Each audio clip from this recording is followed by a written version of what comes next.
এখন না, আজকে জানের জান শুনবো। আজকে না, প্লিজ প্লিজ প্লিজ, আজকে না। আজকে যেহেতু আমরা একটা অনুষ্ঠানের মধ্যে আছি, আজকে অন্য কোনো গানে না যাই প্লিজ। আপু আরেকটা জিনিস জানা ছিল, আপনাদের সময় একসময় দেখতাম আমরা যে পুরানো শিল্পীরা সবসময় থাকে, কিন্তু এখন শিল্পী তৈরি হচ্ছে কিন্তু তাদের বেশি দিন খুঁজে পাওয়া যাচ্ছে না, এটা কেন হচ্ছে? এটা তো আপনারা সব থেকে জ্ঞানী মানুষ, আপনারা উঠাতেও জানেন, নামাতেও জানেন। এটা আমি আপনাদের পুরোই দায়িত্ব দিলাম, কারণ আমি আপনাকে প্রথমেই বললাম যে আমি সবসময় সব কিছু পজিটিভ গ্রহণ করি। সো পুরাতন জিনিস এখন দেখেন, আমরা এখনও আমাদের বড়দেরকে আমরা অনেক সম্মান করি, এই শিক্ষাটা আমাদের পরিবার থেকে পেয়েছি।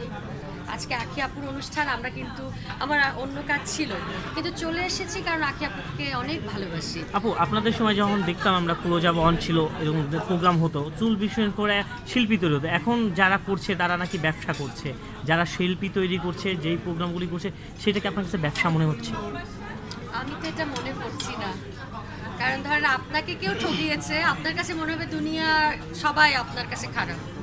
আমার কাছে এমনটা মনে হয় না, কারণ কম্পিটিশন দিয়ে আমি এখানে এসেছি, তো সব কিছু মিলিয়ে আমার কাছে মনে হয় যে আমার কাছে তো অনেক ভালো, যে কারণ আমি এরকম একটা কম্পিটিশনের মাধ্যমে এসেছি বলেই তো আজকে আমি সালমান। আমি একটা প্রশ্ন করি, সেটা হচ্ছে যে গান তো মনের খোরাক, সেখানে সালমান গান শুনে নিজেই কখনো কেঁদেছেন?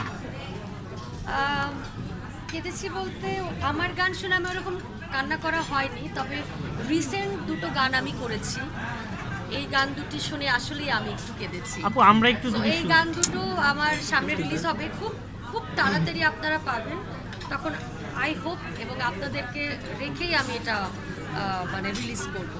নিজের গানে মডেল হওয়া চ্যালেঞ্জিংটা কতটুকু আপনার কাছে নিচ্ছে? এটা জাস্ট আমরা লিপসিং করছি, নট মডেল। আমি আসলে মডেলিং করা বা অ্যাজ এ অ্যাক্ট্রেস আমি মনে করি ওটা আরেকটা কঠিন কাজ, ওটা আমার পক্ষে সম্ভব না। আমি জাস্ট গান গাইতে পারি আপনাদের ভালোবাসা। আপু দেশের বাইরে অ্যাওয়ার্ড বা গানের অনুষ্ঠানে যান, এরকম সারা পান? আরও বেশি পাই, কারণ দেশের বাইরে যারা থাকেন তারা আসলে বাংলা গানকে অনেক মিস করেন, তো বাংলা গানের আর্টিস্ট যখন তারা পান দেশের বাইরের দর্শকরা, তখন আসলে ওই ভালোবাসাটা অনেক বেশি কাজ করে, এবং আমরা যখন যাই তখন তাদের চোখে আমরা মনে হয় যে আমাদেরকে দেখে তারা মনে করে এক টুকরো বাংলাদেশকে পেয়েছে। জীবনে অপ্রাপ্তি কোনো আছে, যে যা পেয়েছেন জীবনে আর কোনো অপ্রাপ্তি আছে? কিছু পাওয়ার আছে কিনা? অপ্রাপ্তি বলতে তো আসলে কিছু নেই। আমি মনে করি যে এই যে আপনাদের ভালোবাসাটা একদম ছোট্ট জীবন থেকে পেয়ে এসেছি, আমি মরার আগ অবধি এই ভালোবাসাটা পেয়ে এবং খুব সম্মানের সাথে ভালোবাসা নিয়ে পরকালে যেতে চাই। মানে তার আগ পর্যন্ত যা পেয়েছি আমি আলহামদুলিল্লাহ, সব কিছু নিয়ে আলহামদুলিল্লাহ। থ্যাংক ইউ আপু। Thank you so much. বন্ধু আমারটা দাও, থ্যাংক ইউ।